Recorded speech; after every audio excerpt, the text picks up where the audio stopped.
Everybody, it is Monday, January 9th, 2023. Welcome, and it's 1:30 p.m. You are at a Wausau Waterworks Commission meeting at Wausau City Hall. Welcome. For the record, we are missing one person, Mr. Joe Jean, but everyone else is here in person. The first item on our agenda is to approve the minutes of our December 6th, 2022 meeting. I would entertain a motion. I have a motion by Alder Herbst and a second by Commissioner Robinson. Any discussion? All right, all of those in favor of approving the minutes from December 6th, 2022 can signify by saying aye. Aye. Any opposed? All right, that passes unanimously. Next up is item number 2, our director's report on utility operations. I will pass the mic. Thanks, Mayor. There's some updates for the water and wastewater projects from the consultants. As you all know, the water treatment facility went online December 20th. So it was very good news that managed to meet all of our deadlines and keep us in compliance with the DNR by taking the old plant offline and some of the issues that were in their sanitary survey over the last few years. As you know, December 31 was our deadline to address those issues. I just want to clap like a wild person at that because I am so excited and happy.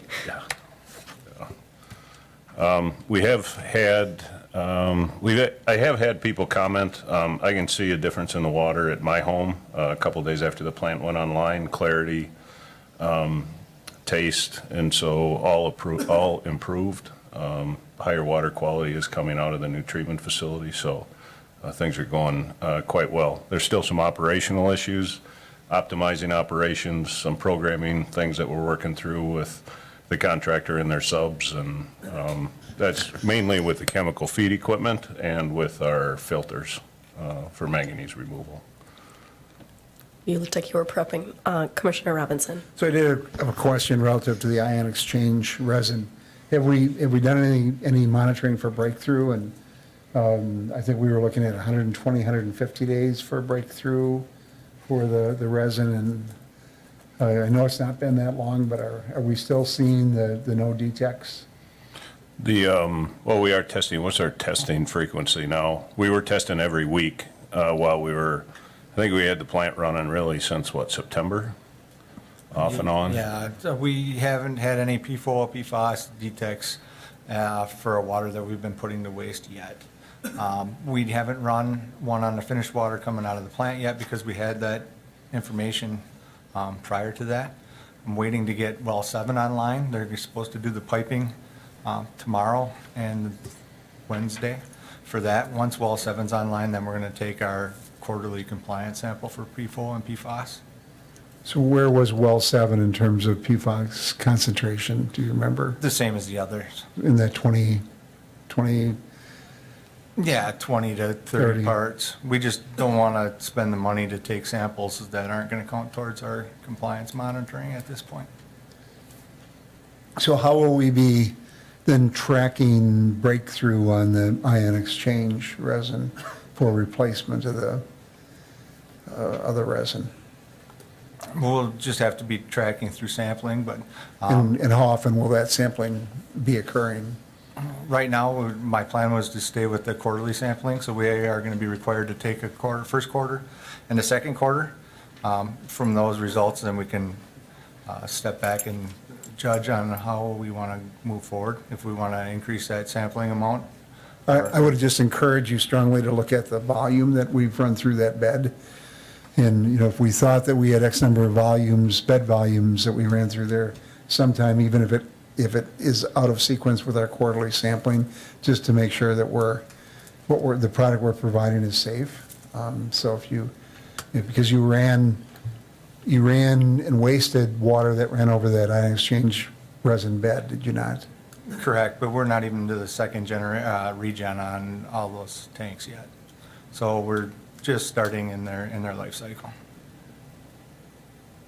So, I agree, John. We will okay, sample. all right, okay, all right. Mr. Force.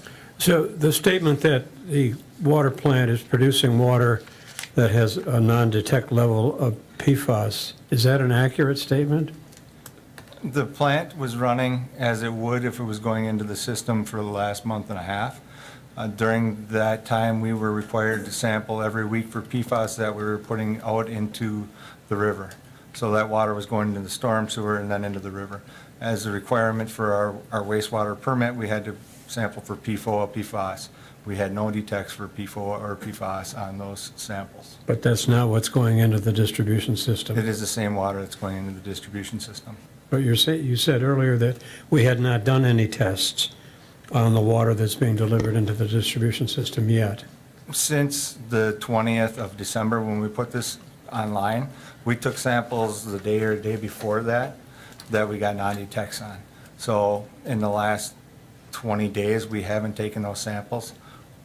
They're going to be the same as the other samples. That's what I was going to say. You're assuming that they'll be the same Correct. as the samples of the water that was going to the river. Yeah, correct. So we want to meet our requirements through DNR. We have 2 entry points that will have the distribution samples. As soon as well 7 goes online, we're going to take those samples. Okay. If we don't wait for well 7 to go online, we'll have to retake the sample. So right now, our requirement with the DNR is to test quarterly, correct? Correct. Yeah. Yeah. Okay. I don't know if the commissioners have any other questions on the director's report information. As long as we're on the water plant, this is tangential perhaps to the agenda, but I'm curious to know what, if any, plans exist for disposition of the old water plant? What is the city thinking? What is the utility thinking in terms of how that property will be used going forward? I think that's a good maybe discussion to have agendized, and I don't know that we have a concrete plan at this point. Okay.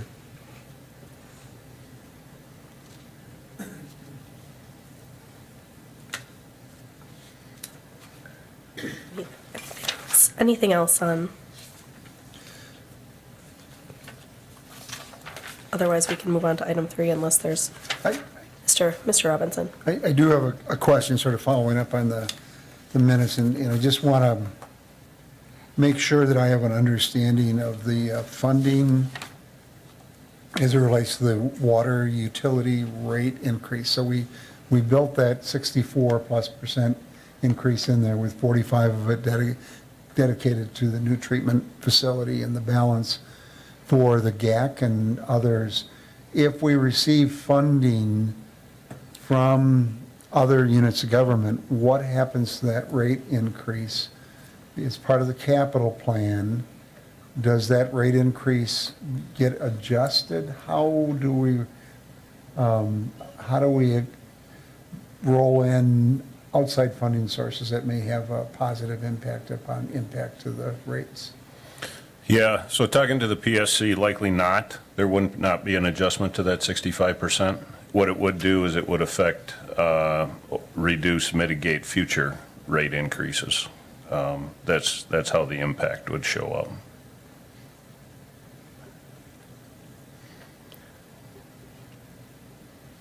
Hypothetically, could we have a rate decrease if it was significant? I suppose anything's possible. And that would get into our overall, I think we'd want to look at that in the context of both the Baker-Tilly report, the corrosion study, the lead service line. All of those factors would be some things that we'd want to look at. And do we have a process by which we can sort of get all of those things on the table and looking at them holistically instead of incrementally? Holistically, as far as the total value on what they're going to cost us, or The impacts, I think what I'm hearing in the street, and I'm hearing a lot, I'm sure you are too, relative to that proposed increase, is there are concerns about what that means and what other shoes might fall in the future. So do we have a sort of holistic approach to how we're looking at water rates going into the future in light of the lead service line issue, the corrosion control issue, the issues of trying to address the Baker-Tilly report, the ongoing issues relative to compensation of our employees, all of which affect rates going forward. So I guess, can we have a little bit better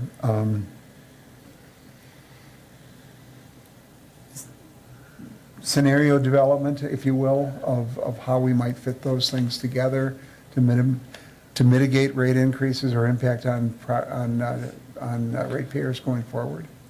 Yeah, I mean, I think a lot of it's going to have to happen over time, John, I with know. our actual operations. But yes, I agree with you as we move forward and we determine operational costs and we get in and move forward with the GAC, those total costs and stuff. Yeah, I agree with you. And I think that when you talk about the holistic cost of doing these things, you know, as we bring things forward,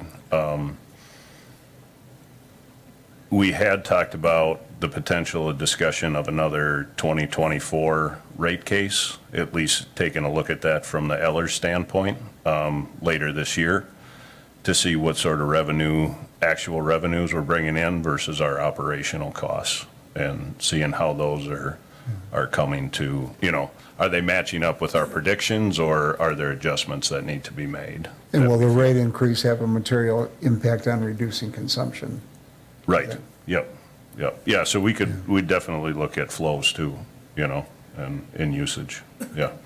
Did you find the Etler's discussion with the rate case helpful? Because maybe that's something we could engage in the future, maybe more frequently, so that we have an idea of that.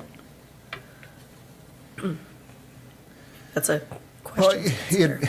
I think it was, from my perspective, it was helpful but confusing because, you know, we continue to have, if you will, those, you know, those issues outstanding and we haven't really developed a plan. We know we want to deal with lead service line. We've got a proposal on the agenda later. We've got the Baker-Tilly report, which calls for additional staff. We've got the compensation study, training, all of which cost money. We need to be in compliance with the federal regs and other things, but are there, you know, can we look at some scenarios so we have a better understanding of where we're going? I think people expect that this will be the last increase for a while. It may be a false expectation, but there are, you know, I am hearing concerns in the community. And I just think it would be helpful if we could be as thoughtful as we can about the implications of all the things that we're doing in the staging of them within the constraints that we have within the regulatory frameworks and the desire to protect public health. Yep. Understood. Thank you. Mr. Force. I have a couple of comments. In line with the rate discussion, is it appropriate to ask the city to develop a very simple but effective marketing plan for the low-income assistance program? We were informed at our last meeting by Ms. Grote that we do participate in it, but I'm curious to know whether we have a plan for promoting it more aggressively among our low-income ratepayers. I haven't seen anything in city documents relating to that, and I would like to see something more formal and more aggressively put together so that low-income folks facing rate increases know about the assistance that's available. That's one point.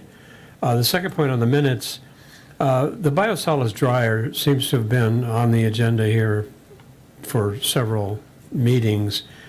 Last meeting, we talked about a data collection commencing on the 8th of December, and DNR scheduled to be here on January 3rd, which was last week. Can we get an update on what the status of the dryer is? It seems like there may have been some issues with it. I don't know that for sure, but just reading the tea leaves, it seems like maybe there were. There were some issues with the load out spouts, if you will, that transport the sludge into the containers and that. Right. The automation of it wasn't working properly, so they opted to shut the dryer down until that issue was corrected. That, for the most part, has been corrected. We have been running the dryer. The on-site visit did take place on January 3rd. DNR was on site, reviewed the the data that we had collected, they were looking at, we only had basically 3 weeks of data collected, not full weeks, but they were willing to look at it and review our data. They said we're on track. We're looking, the option we're using is, it's an option number 5, which is moisture and the fecal coliform content. We're meeting the fecal coliform content criteria, and we're coming back as less than 1 fecal coliform colonies per 100 mils. So we're doing good on that end, but on the trending, we're falling below the temperature criteria, which is 170 degrees Fahrenheit. There's times that the dryer is dipping below that, so that when that happens, then the sludge we've produced, some is Class A, yes, but at that point it becomes Class B because it's contaminated that. We're making process control changes to optimize that so it doesn't happen. So we ran the dryer all of last week, well, Tuesday to Friday, and we're seeing a great, significant volume reduction in our storage barn, which is great. That's basically what it was intended for, and to produce Class A. So we're on track right now. We have another meeting with the DNR scheduled for February 6th. Fred Hageman from the DNR will be back to review the data that we've collected with our process control changes that we've made. So very hopeful that we will be producing Class A very soon. I do want to just address your first question. All that information did go out in our city newsletter that was just delivered. We've shared it on social media and elsewhere, but we'll continue to share it where it's appropriate. We have some, places where we know folks who are particularly low income are. Appreciate that. A related question, but a bit tangential. Is the city looking at improving the design of its website anytime in the future? You're going to be so excited. I've been working on this for months. So both the city and the county will have new websites this year. Okay. Hopefully more effective than the current ones. All right. Are we ready to move on to item number 3? Seems so. So item number 3 is presentation by Baker Tilly on the staffing needs assessment. We'll welcome our guest. Good afternoon. I'm Nick Dragosich with Baker Tilly. I'm here to talk about the report the study we did for you. There's my picture. Not much to look at, but, So what were the project objectives that we looked at in this study? That was really to assess your current and future staffing needs in the utility to make sure that you have enough people to maintain, produce safe drinking water and safe treatment of wastewater, and then to look at the organizational structure and strategic priorities. And by the way, as we're talking, let's ask questions as you go along, rather than wait to get to the end so we don't have to flip back, if you like. So what was our process? We had a fairly defined process. We started off by confirming our scope and schedule and things you typically do at the beginning of the project to make sure both parties understand what's going to happen, when is it going to happen, what's the process look like. Then we had phase 2 where we came in and did our assessment and analysis. We came in and we interviewed a very large number of people. We had 7 individuals, 5 employee groups, and we also talked to your consulting engineer. So we spent a good deal of time gathering information from the organization's perspective. We reviewed a lot of documentation and information about the utility, and then we produced what we call a factual profile, which says when we were on site, here's the information we gathered. Here's how we understand you're organized, you're staffed, what you do, some of the challenges you're facing, and we shared that with staff to make sure we had captured everything correctly. A couple of back and forths, but we did get it straightened out and agreed that this is what the facts are about the utility. And that helps us then when we go ahead and do our analysis that we're not working on something that they say, well, you guys misunderstood what we said. So we put that together. We developed and issued a draft report, which we reviewed with staff again, and then made some adjustments and produced the final report, which is what you have today. So the organizational structure, this is your organizational structure as it exists. It's a functional organizational structure, fairly standard in the industry. We didn't find any reason to change it. It seems to work well. The only The only issue that came in the organizational structure, some of the employees told us at times they were confused to who they were reporting to. They get multiple directions from multiple people. And so we suggested that the managers sit down with the staff and define the structure. And if I'm going in and telling somebody else's staff what to do, why am I doing that? And I should work through their chain of command so everyone has a clear understanding of who they report to and who they're responsible to. We then moved into really the heart of the report, which was our staffing analysis.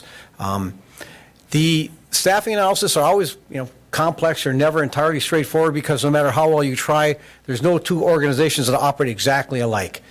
We spent a good deal of time trying to define who are organizations we could compare you to, so we had valid comparisons. We looked at a large number of them. Some of the information we looked at was what was their source of water? Was it wells? Was it surface water? What were their treatment requirements on the wastewater side? What were their size overall? And in working through a fairly long process with the staff and with your consulting engineer, we came up with these particular utility comparisons. On the drinking water side, Appleton, Manitowoc, Oak Creek, and Oshkosh.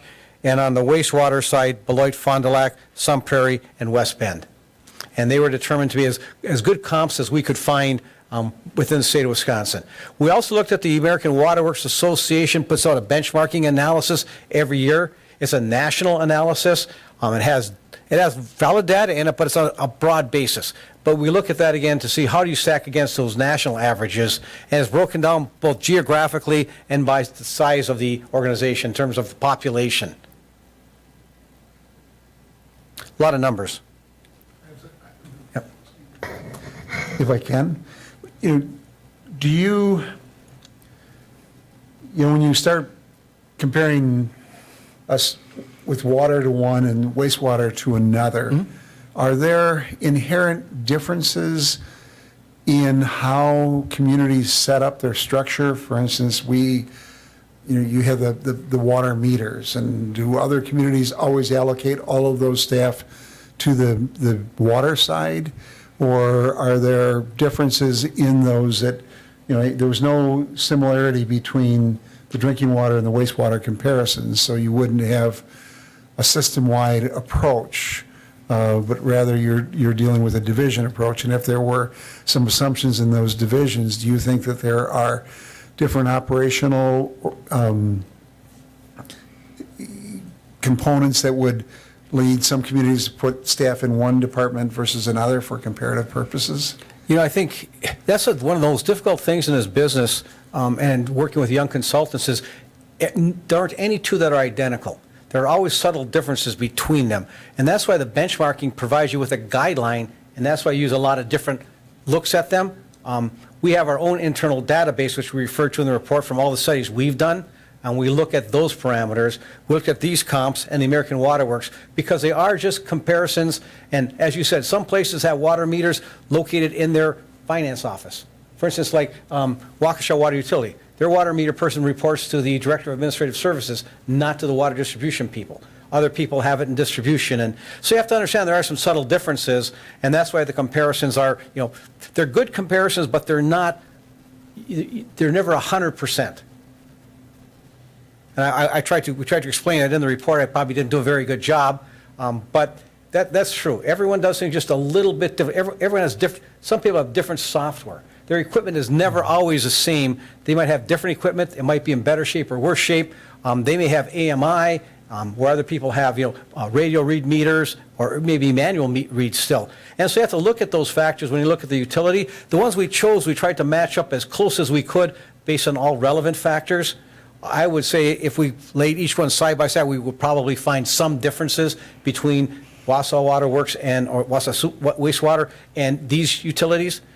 I just know we would. But I think they're very good comparisons given the parameters that we have to work with. And does age of plant make a difference? And now that we're both facilities will be upgraded, are there opportunities for more efficiency associated with those and therefore affecting the FTE relationships to other communities? Yeah, if you have a newer facility, obviously would require somewhat less maintenance than an older facility. Again, generally speaking, the utilities, try to maintain the facilities in fairly good condition because they have to meet their effluent requirements. Many of them are the same that you have. So I think from that perspective, again, I don't think there's significant differences, but there clearly are some differences. You look at your water lines, some may have more cast iron than you have, or on the sewer side, there may be more clay tile. It's just, now there aren't any 100% comparisons. That's why when you look at that from a different lens, you say, well, how do you compare to these? How do you compare to the American Water Works? How do you compare to Baker Tilly's database? Well, if they're consistent in what they're telling you, they're probably telling you the right thing. If there's inconsistencies, then you've got a more difficult problem because you have to find out what's driving those inconsistencies so you can come back to the client and say, well, they're inconsistent, but we think your staffing levels are right, wrong, or whatever they are for these reasons, and defend them.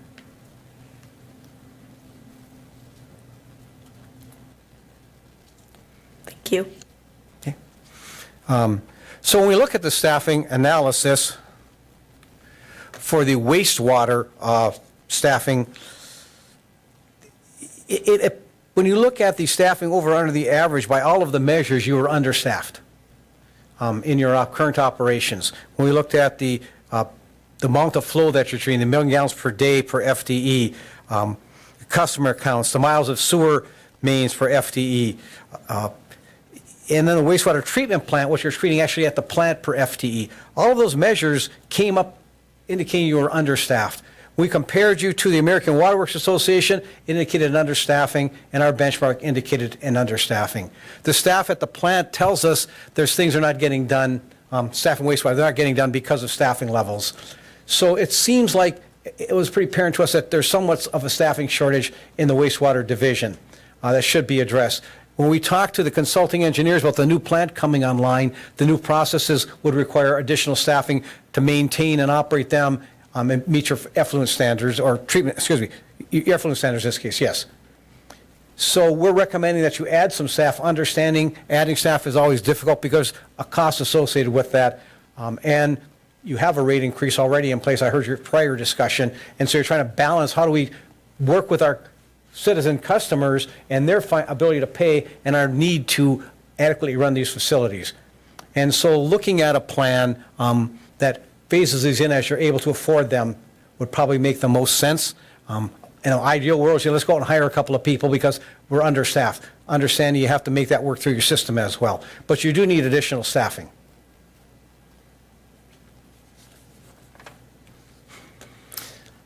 On the drinking water side, the staffing analysis, again, indicated in many cases that you were understaffed there as well.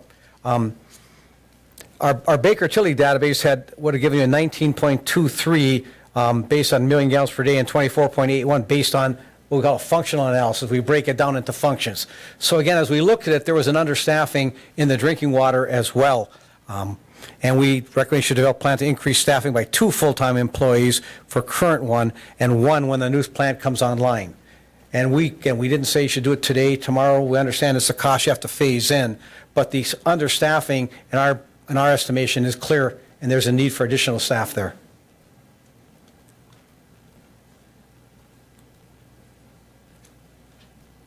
Any questions? It's a lot of numbers, and if you want to report, there's a significant amount of analysis that stands behind those.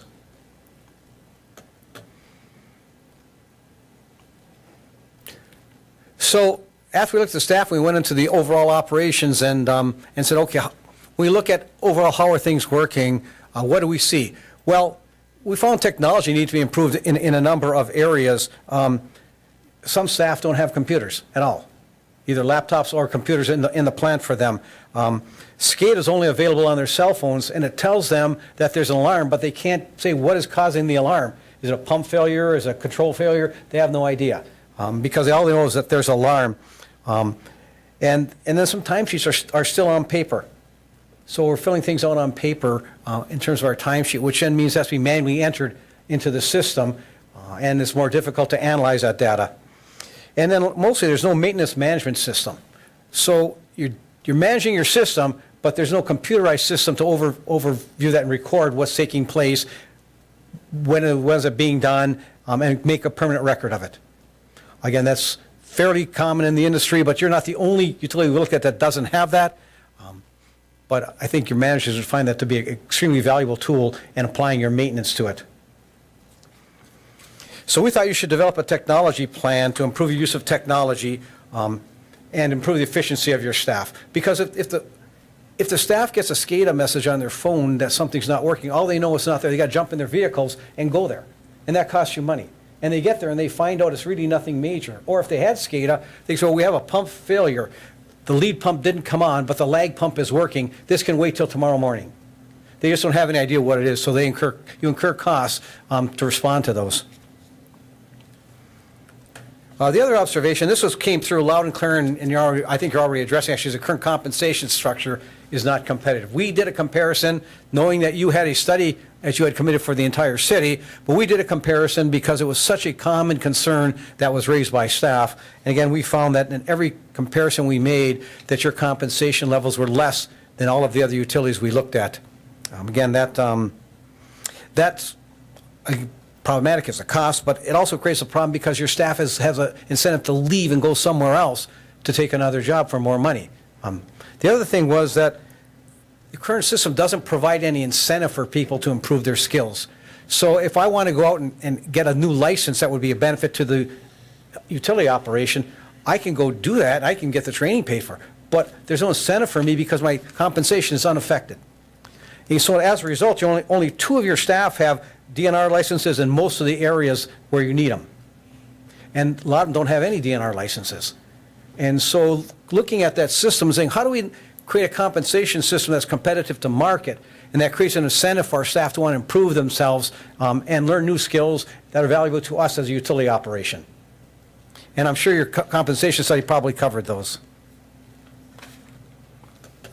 You have a requirement for a commercial driver's license in a lot of positions, and based on our interviews, we're hearing this creates a challenge in hiring new employees.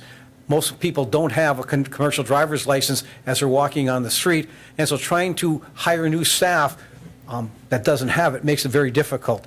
We thought you could, and other utilities we know, have a system where they require CDL within like 6 months of hire or 18 months of hire. Now, that helps you get employees. On the other hand, if your compensation isn't competitive, they come to you, get their CDL, then they go somewhere else for more money. So it's a double-edged sword, but the difficulty in hiring people with a CDL is a problem that you face. And so looking at a system that says, can we hire Nick and give him 6 months to get the CDL or he's done? So I have an incentive as a new hire to get it, but you get me because I have all the other skills that you need. I could be an electrician, I could be a plumber, I could be a millwright, whatever skill you might need, and I can come in and help you run your plant as an employee, but I don't have that CDL, so give me the opportunity to get it within 6 months. And that creates an incentive for me then because I have a great job with a great organization. The other area was employee training needed to be improved. There really is no formal training program except those required to keep whatever DNR licenses they have. Training, and again, this is not an uncommon occurrence that we find. It seems to be the forgotten child a lot of times in organizations. But it does improve your employees' skills, which make them more valuable to the organization. It prepares employees for greater responsibilities. They train me on doing something and there's an opening, I can move up. So there's incentive for me to stay with the organization and learn new skills. It shows them that they're valued. I invest in my employees and shows them that they're valued. I remember I shared this with the staff. There was a cartoon some time ago in LinkedIn, and the chief financial officer, finance people are always looking at money, right? Chief financial person says to the CEO, what happens if we train our employees and they leave? And the CEO says, what happens if we don't and they stay? The world is changing rapidly, and providing training, keeping them current, gives benefits to both the organization and the employee. There's no formal inventory control system. Hang on. There's no formal inventory control system in place. And so your inventory control is manual. Again, not completely unusual, but a manual inventory system has a lot of potential issues with it. Number one, you're never really sure where your inventory is going. And I'm not standing here to say it's not going places it shouldn't, but oftentimes when we look at an inventory and say, how do you control your inventory? Our employees wouldn't steal. How do you know? And do you have the right inventory in the right numbers? So if you're stocking inventory that you don't use very often and missing inventory that you use a lot or don't have enough of it, you don't know because you don't have an inventory control system in place. And so by doing that would make you more efficient, make sure you have the right inventory in place, and you know where it is, and when someone takes it out, you know where it went.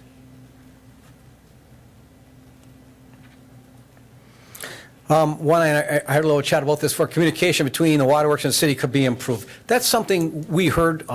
Again, communication is a frequent issue we hear in these kinds of studies, and there's a two-way street. You have to both talk and you have to listen.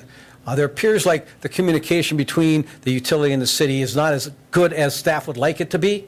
It's not a criticism of anybody because it's a two-way street, as I said. But sitting down and improving that communication would be beneficial to both parties. Some of the things we talked about, and there was like human resources at the city side, not always being as sensitive to the needs of the staff at the utility when it comes to job descriptions and things like that. And all this is sitting down and talking with folks and spending some time gaining an understanding. You're one city, and communication is important. It wasn't a huge issue, but it was an issue that was raised.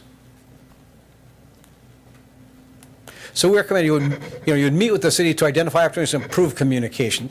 Management from both organizations sit down and say, what is the information that we get from you and that we give to you that makes us better understand what each of us are doing and what our needs are long term so we can move forward as one organization. We talked a little bit about job descriptions. Generally found job descriptions were not accurate and were missing technical skills in the language. And one of the things we heard was that some of those technical skills were removed by a prior HR director in order to drive the value of the position down. And so I used to have a requirement that I had to weld, and that meant I had to pay more money to get it. So I took the welding out of there so I could compare it to other lesser skilled positions for compensation purposes, but the position actually requires welding. And so I made that up. Welding was not brought up. I just made that up. But again, having your job descriptions accurate has a lot of value to both the city and to the employee. From the city's perspective, you know the skills that your employees should have. You have a basis for evaluating them and judging them if they're getting their job done. And if they're not and you terminate them, you have a backup document that says if they come back and say, well, you terminated me because I'm a short person. And you say, no, we evaluated you based on the job description and you didn't perform these functions at an acceptable level. So there's value, and from the employee's perspective, it defines what they need to do, what their skill level has to be, and what their expectations are. So there's benefit to both parties to having accurate job descriptions. And last, and this is really to your staff, some maintenance functions are not being performed. And that's, again, we're doing a lot of these kind of studies. I'm not sure, it seems to be the flavor of the year. I think a lot is being driven by the amount of retirements that are taking place as the baby boomers step out, and people are saying, we're losing 6 people this year. Do we have the right number of people? Do they have the right skills? It just seems like there's a lot of organizational management staffing studies going on. But the staffing shortage results in sewers not being cleaned or televised, water valves not being exercised, water mains not being unidirectionally flushed. And those are all things that come back to haunt you long term. If you're not cleaning your sewer lines, you get backups. If you're not televising them, you don't know where the bad parts are. If you're not exercising your valves when you have a fire or some reason to shut it down, you're shutting a larger system of the city down than you would need to if the valves worked. And so is there an alternative to staffing? Sure, you can contract that out. There are a number of firms that contract those things out, but there's a cost to doing that as well. But those maintenance functions need to be performed in order to have the utility operate efficiently and be able to work when they're supposed to. So with that, I'll answer any other questions that you might have. Mr. Robinson. So I noticed that some of these recommendations were phased in with the implementation of the new facilities. Yes. And we are there. Do you see any issues that were addressed in your report with the new system?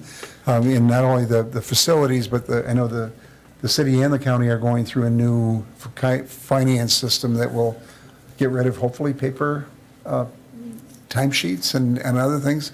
Are we aware of that, and were those incorporated into your report with the add-ons of technology and/or changes in software and hardware? No, we weren't, at the time we did the report, those were not yet in place. I think we're aware that you're going to do the compensation study, and we mentioned that in the report, but I wasn't aware of any other systems in the background that were taking place. Mr. Force? I find some of this alarming. You didn't touch on, unless I missed it, when you were talking about training, safety training needs to be improved? Yes. You know, when we examined the old wastewater plant, and those who were on the board will remember this, we had a thorough analysis of the condition of that facility, and there were significant safety concerns. In fact, I supported the project. One of the reasons I strongly supported the project was that very thing, that I was worried that we were running the risk of injuring or even killing someone in that plant because of safety concerns. And now you're telling me we don't have any safety training. Actually, I missed it I went over it on slide 11, I'm sorry. So I got back up there. Okay. Safety training needs to be improved. Yes, that was another issue. I'm sorry. I got to the training part. No, that's fine. I just, Yeah. and where does that information come from? Is that from interviews with employees, or is it the analysis of programs that are in place? How do you determine that our safety training program is inadequate? Actually, from both. Your safety training program right now primarily consists of watching videos on a computer screen that the employees say are boring and not very informative. We asked what other safety training do you have in place. The answer was there was really no other safety training in place. And so that really was a very negative response to the insurance company provided safety training they look at on their computer screen. They felt it was repetitive and not very effective. Mr. Robinson? So do we have, and this may be a question more for our staff, a training plan? I know when I worked for DNR, we had as part of the annual performance evaluation, you would go through and identify what training was required for each employee, and you tried to make the resources available. Do we have that in the city as part of the performance evaluation? Yeah, and I think that there's two parts to the training, right? One is our annual safety training that employees have to go through, right? It is, the majority of it is just through videos, right? So they're refreshers, everything from bloodborne pathogens to, working in a fire extinguisher, things like that, right? We do some confined space. And so when we talk about safety training, it is done. And we have been looking at it citywide, at least for the entire, Department of Public Works, to try to get a training program in place that would be comprehensive and would also maintain continuity with all of the divisions within the department, and also to have somebody track all of the training that's done, especially with the amount of turnover that we've had recently, and I think that we'll continue to have over the next 3 to 5 years, the way it looks. The other part of the training is really, as Nick had mentioned, was the advancement of employees, right? Improving their skills and doing that type of training, right? Especially for those employees that want to do that have the drive to do that, right? We do not have a program in place for that. And so that is something as well that I think that we need to do, on a comprehensive basis, is try to establish what skills that we want people to have over time once we do get them on board. How do we incentivize them to do that? And then, choose those individuals that are motivated to follow through with that training. Well, I too share Jim's concern relative to the safety training. It wasn't too many years ago where we had a number of people actually die on the job, and that was fodder for us, not with the city, to use that as an example on why you need to follow the protocols in that. So I would hope that we would look to this as an opportunity, Right. not as a problem, to get better. But my understanding too is that Workday and some of the other enhancements to the system will give you the ability to build those components into your training records, your hiring process, and should expedite some of that. And I would hope that we would totally look at that in its totality and see how many process improvement opportunities there are with that new system in terms of advancing training, tracking training, and moving people on to let them apply for and move through succession into different positions. Let's see, I didn't watch the training videos, and I'm sure they're very good because they're put on by the insurance company. It's just people have different ways of assimilating information, and some people look at a video and that's fine by them. They like that, they enjoy it. Other people want in-person, hands-on type training. So there's a variety of ways people assimilate and like to receive information, and the videos is the only way one of the primary ways they have right now, and some people just don't like the video way of learning. Just to continue this a bit more, I have to think our city and our utility are members of the American Water Works Association and the Water Environment Federation. And if so, both associations have a long history of developing effective safety and training programs. They give awards to plants annually for high achievement in these areas, and plants are extremely proud of their records in these areas. I'm concerned that if we're members of those associations, it's obvious to me we're not taking advantage of those programs, and I would encourage the city and the utility to do that, and I'd like to see a report on this at a subsequent meeting as to what we're doing, or if we're not doing it, what we can do, and what we should be doing, what we plan to do in these areas. This is very serious. Mr. Robinson. I would want to go to your inventory control. Is that an inventory control, or is it an asset management and in sort of, and I'm going to use the county as an example. I know we went through and I can't even think of the name, but inventoried all of our equipment and for preventative maintenance. Is it for asset management, for the allocation of unused equipment to use, or is it also a management tool to look at how we're scheduling replacement? It's actually a tool for the actual inventory you have in stock: hydrants, valves, corporations, curb stops, repair couplings, those kinds of things. That's the kind of inventory we're speaking of here. And I want to pick up on Jim's report. I would request that staff look at this report as an opportunity, but to look in each of those areas where we have flagged a need or an opportunity for improvement, to develop an action plan. And if we could then begin to look at a timeline for those, the cost associated with those, so we have a better understanding of how we might go about implementing it. If we don't do that, the report will be a report on the shelf. So I would hope that we would take this as an opportunity to look at it. We can then, once we have that action plan and once we have those costs, begin to prioritize what those things we can accomplish and when. But I continue to be concerned about that whole issue of compensation and protecting our assets, which are our employees, and making sure that we can address those issues so we don't have the constant turnover in our employees. So if we could, maybe ask staff to look at giving us an outline of an action plan or timeline and what they perceive as the priorities in here, and we begin to look at it. But again, we're looking at rate increases and things that will impact rates and impact the bottom line. I think we need to have that information as soon as possible and practical. I think that's a good follow-up action that we can work on. Can I follow up with that? Absolutely. Yeah. So, so there's a couple things. So the safety training, our staff is getting the necessary safety training, right? But I think you're exactly right. There could be a lot of improvements in how we're doing it and tracking it. And we have reached out to an entity to come in February to take a look at our safety training program for all of the divisions.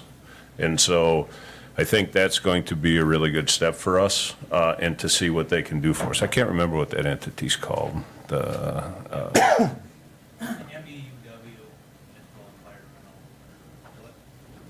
municipal electrical utility. Yeah, the Municipal Electrical Utility of Wisconsin, and they're a nonprofit. They've been doing it for decades, but I think it's a good step, to take a look at that, and that's for the entire department, all the divisions. The other one is the asset management. We did have that, the commission, you did approve the budget at $200,000 for that.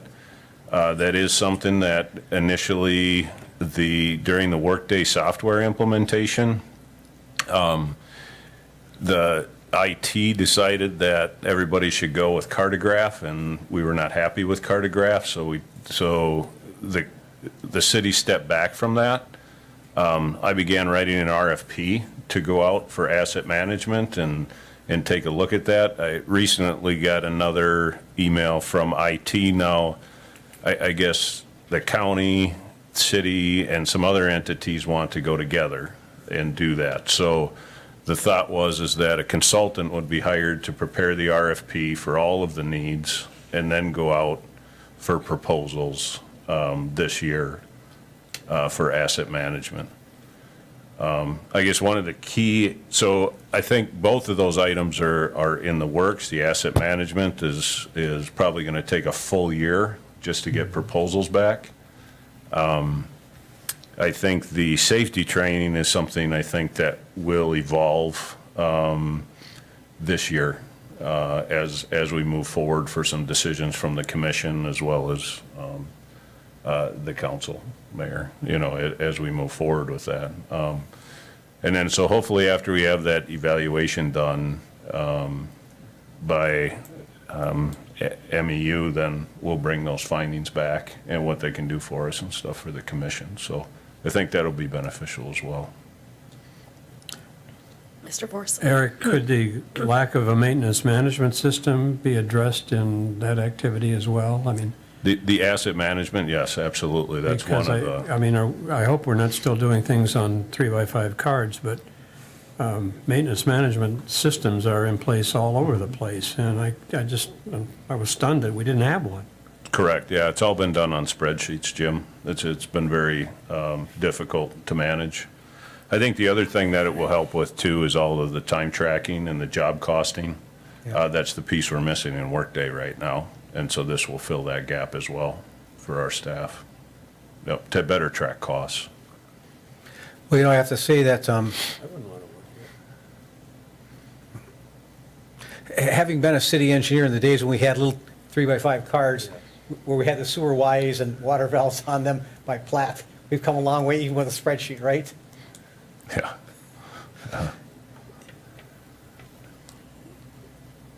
Any more questions, comments, needs? Mr. Robinson? So are you looking for us to accept the report? I don't know that I would. We're not agendized for action, but I Okay. think that we have definitely heard you, and it sounds like we want kind of an action plan and an understanding of how we're addressing what we found in this report. Okay, Thank you. thank you very much. Closing, I'd just like to say these reports are always difficult for the management because they bring someone from the outside who says, here's things that you need to improve on. Your staff has been very helpful in working through these and talking with us in the meetings. They've accepted, the input we received from the employees in the organization, and have not heard a single bad word from them about any of the comments. So they have approached us with open mind and willingness to make the organization better, and that's a credit to them and to the organization. Thank you. I think we've talked quite a bit around here about continuous improvement over just pointing out problems, so thank you. Thank you. Okay, next up, item number 4. I'm starting to lose my voice again, so discussion and possible action on a pilot study for lead service line replacement project for 2023. This is really a follow-up from the presentation that we received from CDM Smith and Clark Dietz on November 1st. One of their suggestions was to implement a pilot program in 2023 based on the lead service line replacement plan draft that's in place to get a better handle on, the process, the way the plan is laid out, walk through that process. Does it work? Doesn't it work? How do we have to make revisions? This would be on a small scale, I guess, probably about 40 service lines. Our best location at this point with a street reconstruction would be Henrietta Street. Currently, obviously, there's no budget to replace private side lead service lines. And so the idea would be we would go to Finance and Council, request ARPA funds if you're supportive of this project moving forward in '23. The ARPA request would not only be just for the construction itself, but also having a consultant work alongside us to implement this plan as well. So with our staffing and the tight timelines, we would need assistance in setting up this program. Some of the ideas behind this pilot would be that, how we inventory, how we track the replacements, how we put them in GIS, because that's what's going to have to happen as we move forward with a full replacement plan, whether over 15 years, 20 years, whatever that plan evolves into being. So. Any questions or comments? Mr. Robinson, it looks like you're reaching for your mic. So do we have a good understanding of what our baseline is as we go into a pilot so that we can compare if we're using Henrietta Street, let's say hypothetically, if we did this on Kickbush, what was our experience on Kickbush or Plummer in that same neighborhood in terms of what are we looking for, compliance and replacement of the private side? What's our goal at the end of the day?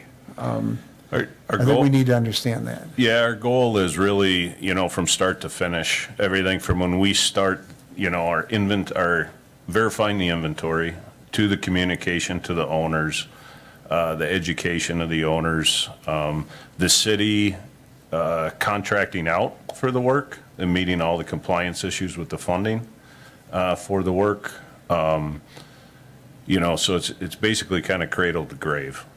From start to finish is what, and then all of those different processes that we're doing, which of these items are working, which ones are not working, which ones do we have to take a different approach to? I think the other thing that the commission needs to kind of think about on a decision is it the intent of the commission to recommend funding 100% of the private side, whether that's through grant funding, whether that's through revenue rates, whether that's through loans, so there's a lot that's wrapped up into this, but those are, because if we go through a pilot and you set the precedence of funding 100%, is that what you would like to do for the remainder of the lead service lines in the city? Would you like to maintain with how we've been doing it before and setting a base amount for each replacement? Mr. Robinson. So is this a mandatory connection and replacement pilot? What, again, I'm disappointed in the outreach component of this because I think we tried to steer them to look at what Green Bay did, and there was a heavy health department involvement in educating and working with the public as to the reasons for doing the upgrades on both the public and private side. I don't see that in here, and that would be a component that I would hope we would incorporate. And I see Dale's in the room, and I'm sure eager to go out and explain the value of replacing lead service pipes on both the public and private side. But what's our benchmark? How are we going to measure success or impact? Are we comparing this to a normal?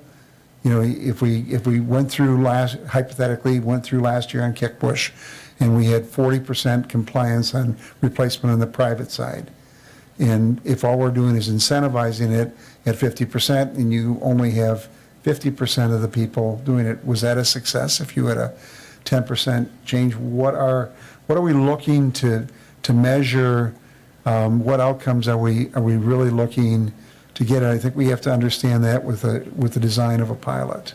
Right, and I would agree. I mean, I guess that's, you know, when we went through that presentation back in November, right, there was action items that were there, right?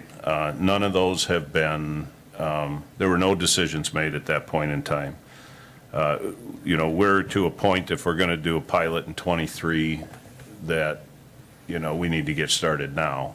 But the difference is, what we've done in the past is, what we did was we received funding from the DNR, and then those parties that are interested to replace their own, we'd say, you know, the city will provide, or the utility will provide up to this amount of money, and they go out and hire their own contractor, right? This is different in a way that we would get all of them to sign off that they want theirs replaced, and the city would do the contracting work. We would house the contract. You're right, I mean, the benchmarks, if we replace 40%, do I think that's a success? No, I don't. You know, I'm looking at 95% would be the success. And then, if it's anything less than that, then I think that, you know, there should be serious consideration for a mandatory replacement ordinance.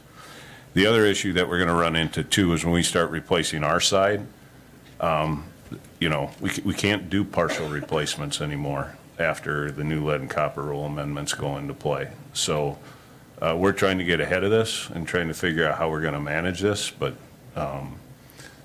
you know, but those replacement goals, John, you know, to set that on what those successes are, I think are a lot higher than 40%, in my opinion. Those were Yeah, hypothetical. right. Yeah. Yeah, yeah.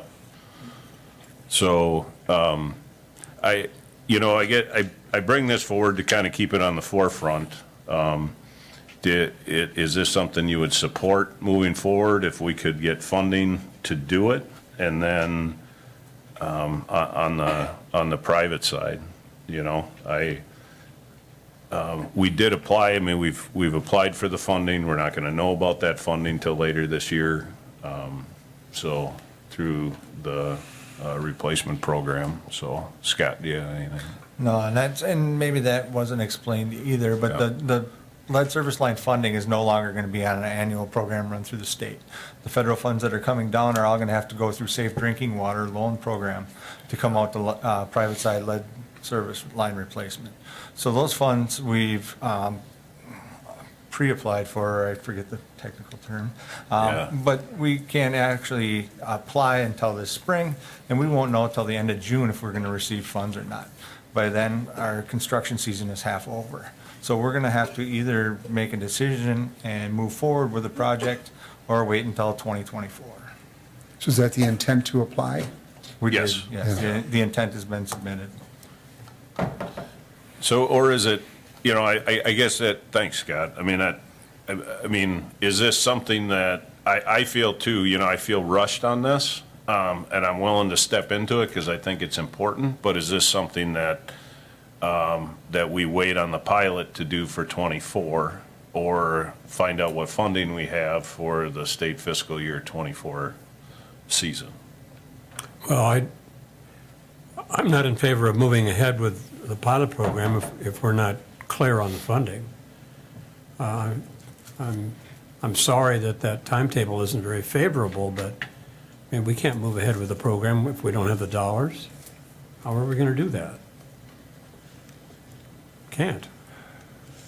Yeah, I mean, I think the only way that this would get funded is if the council wanted to, you know, put some more ARPA dollars towards this project, and then to what level, I guess would be the question. Well, I would, irrespective of where the funding comes from, in my book, we have to have money committed, and we have to have a schedule for those payments before we proceed with this project. Understand. Thanks, Jim. Anything, Mr. Robinson? I would tend to agree that we need to go into this with eyes wide open relative to what the funding, the state's process for awarding dollars has been flawed for 30 years. And they just don't seem to, they keep saying, well, operating under EPA guidelines, it would be so much better if they could get a quicker response time and get away from this bureaucratic process that takes too long to be sometimes effective in a budgeting year. And maybe it's one of the things we might want as a utility in the future. They suggest that the state look at ways to accelerate their processing of safe drinking water grant applications, because that ITA is just too slow. Sure.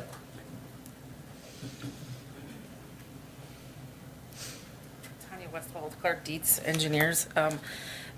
I just want to clarify a couple things in case it wasn't clear. So Henrietta Street is on the plan already for a capital improvement project. So this is not paying for what you would already be putting in. I think there's an opportunity to create an avenue for making policy here. So we've talked about for a number of months, what does the commission desire? What does the council want to do? And that's where we're stuck. At this point, it's harder for us to move forward with, I guess, giving you some advice until we get some feedback back on what it is you'd like to do. Do you want something in place that mandates that the private side gets replaced? If you have that in place, how are you going to fund it?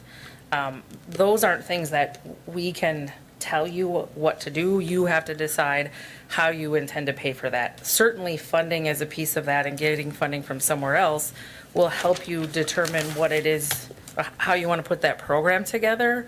But because you're already putting this project on your capital improvement plan and paying for it, you could run the project the same as you already do, still opt to not put money toward the private side. You're going to be out there anyway, and still look at best management practices for public relations, knocking on doors, how you communicate internally without paying for the private side service lines. And you can use those best practices in '24 if you want to put a full-scale pilot together.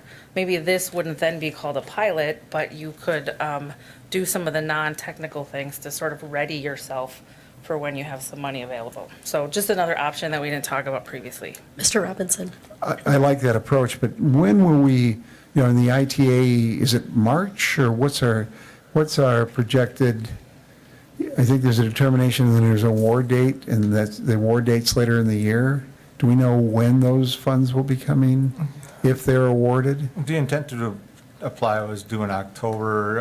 Submittals are before June 1st, correct? And then the end of June is when DNR makes their determination. So we wouldn't know if we had funding until July.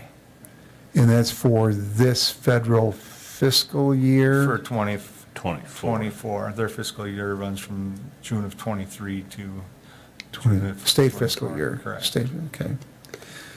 So I'm not averse to running with a pilot project to work on that educational component. I think that there's merit and value in there, but can we continually look at, the policy issues are, what's our educational component? Is there an educational and outreach? What is the funding level, and is it mandatory or permissive? So those are really the three thresholds that I see. If we can move one right now, evaluate the second in context of funding when we know a little bit more, and then we can evaluate whether or not those voluntary efforts will require that mandatory going forward as sort of a third step. If that, I would be comfortable with that approach. Okay. I'd be interested in staff's feedback.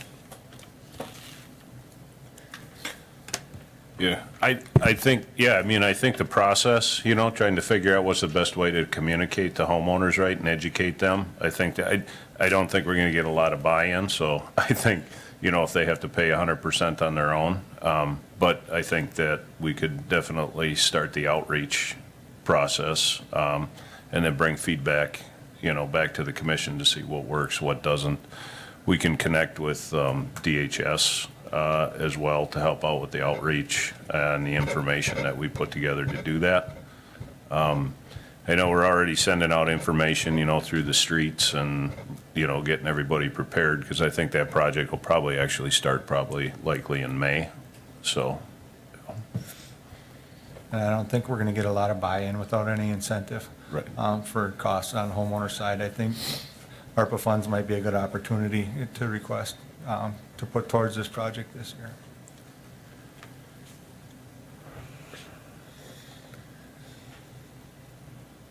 So do you think we're looking here for maybe something a little bit scaled back and a discussion with finance and we'll report back? Or are you feeling good enough to make a motion on portion of this?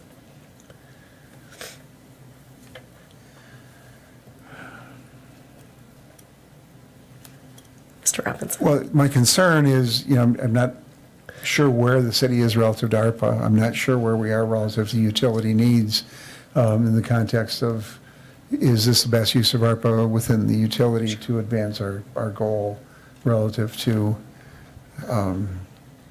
GAC and other things. And I'm not averse to advancing.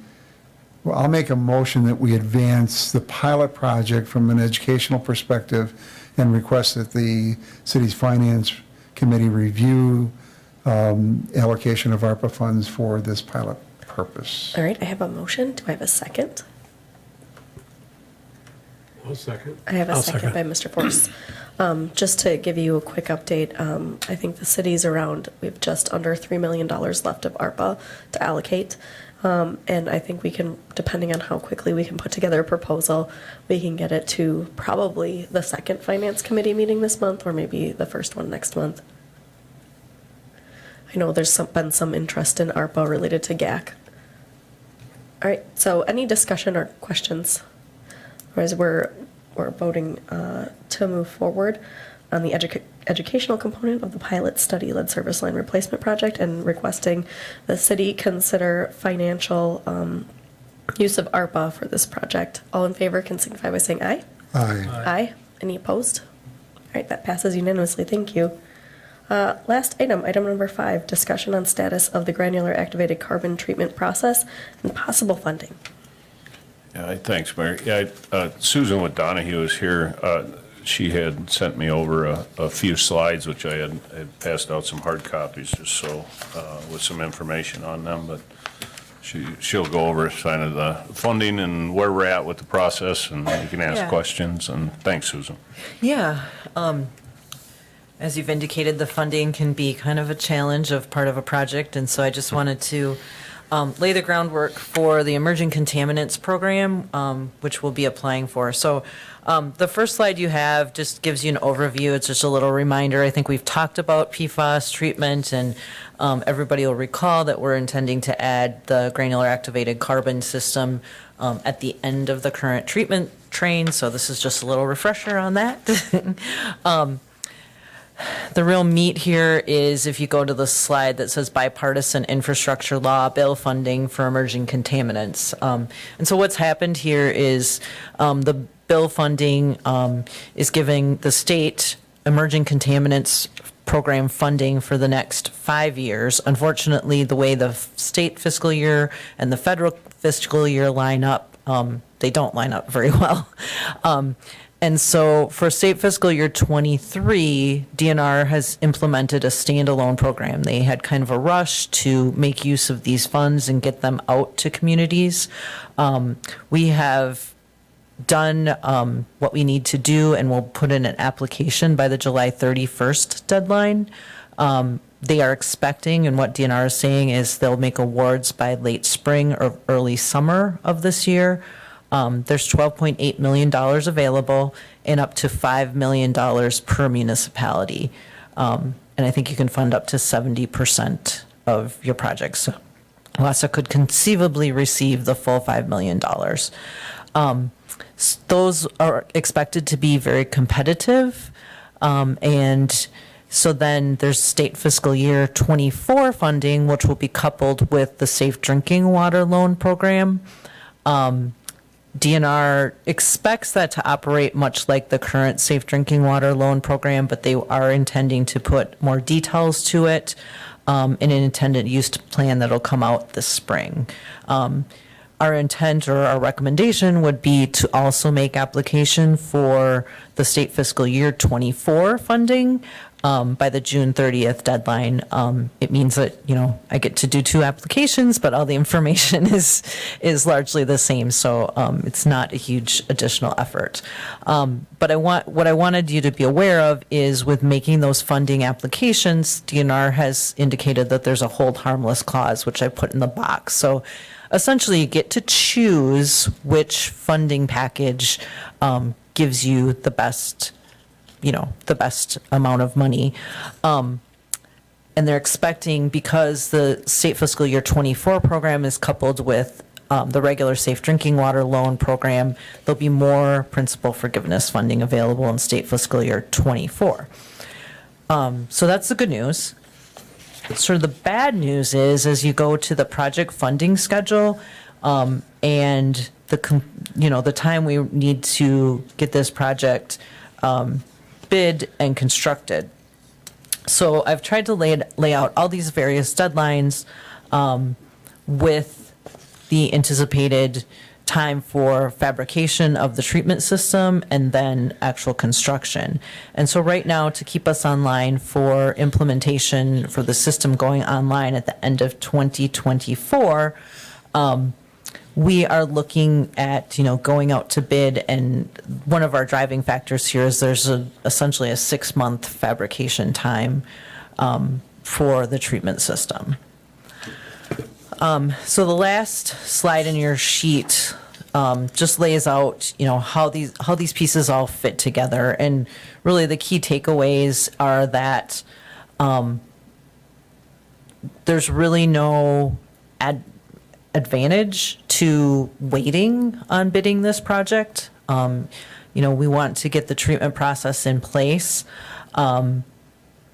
And so a recommendation would be to move forward with bidding this project in the spring.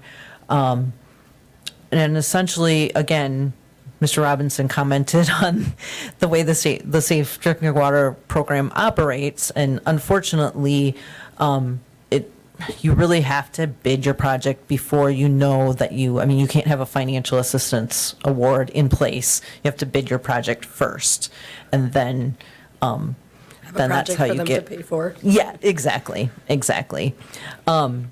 So to that end, there's interim financing in place. And really the best way to maximize your funding is going to be to put applications in for both funding cycles and wait till we know both awards. And that's going to take us at least till October of this year. Mr. Robinson. Question, is it fabrication that takes the 6 months, or is there just that much of a delay because of backlog and supply side? So some of it is delay, some of it is, we're designing the system, but there will be some exchange of, we're in design right now, putting all the pieces together, but there will be some actual, submittals and things that have to be reviewed. And then the fabrication does take several months. I think the lead times that they've been telling us are on the order of 5 to 6 months. But your vessel should be pretty standard engineering, and then your connections. Correct, but they're not sitting on a shelf somewhere. They have to be actually built. Right. Yeah. Do you anticipate any other sources of funding? Maybe I'm greedy or desperate or both, but when I think about the $6 billion that the state has in the rainy day fund, are you expecting any of that to be released for projects like this? Or I don't know how closely you talk to other organizations that are lobbying, and I know right now it's budget season and everyone's lobbying for everything. Yeah. I'm not hearing anything at this point. I think one thing that could happen is, as communities are basically started in the fall now sampling for PFAS, and more water systems are going to be required to sample for PFAS, and that may drive if PFAS show up in other systems, or the number of systems, or to the extent that they show up, that may drive some of the funding. But I'm not hearing anything specific right now. Okay, thank you. Mr. Robinson, Mr. Force? I would just interject that one of the things that is potentially earth-shattering or moving is the whole issue of the federal health advisory level. And that was due in December. It has not come out yet. If they go to the 4 parts per quadrillion Many more communities will be looking for funding, so it's advantageous for us to get in early, as early as we can. Yeah, absolutely. Mr. Force? As this request is drafted, I'm not sure who does that, perhaps your firm does that.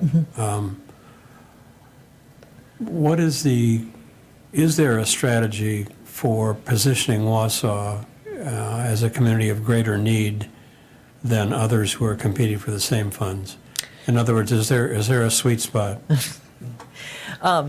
Yes, and so to answer your question, yes, Donahue puts together the application for the funding. There is a scoring strategy.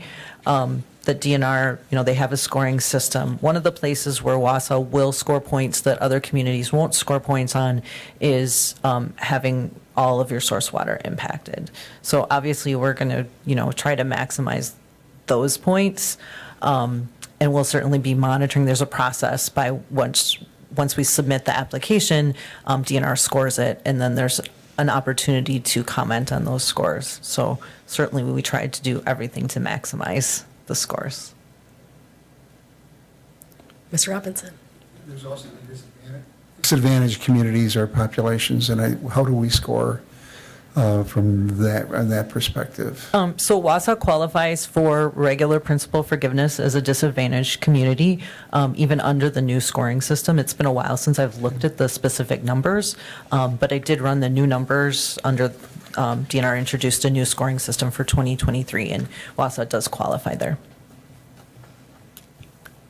Any other questions or comments? Thank you very much. You're welcome. Okay, well, we've reached the end. I guess at this point, I would entertain a motion to adjourn. I have a motion by Commissioner Robinson and a second by Alder Herbst. All in favor can signify by saying aye. Aye. Any opposed? All right, thank you very much, everyone.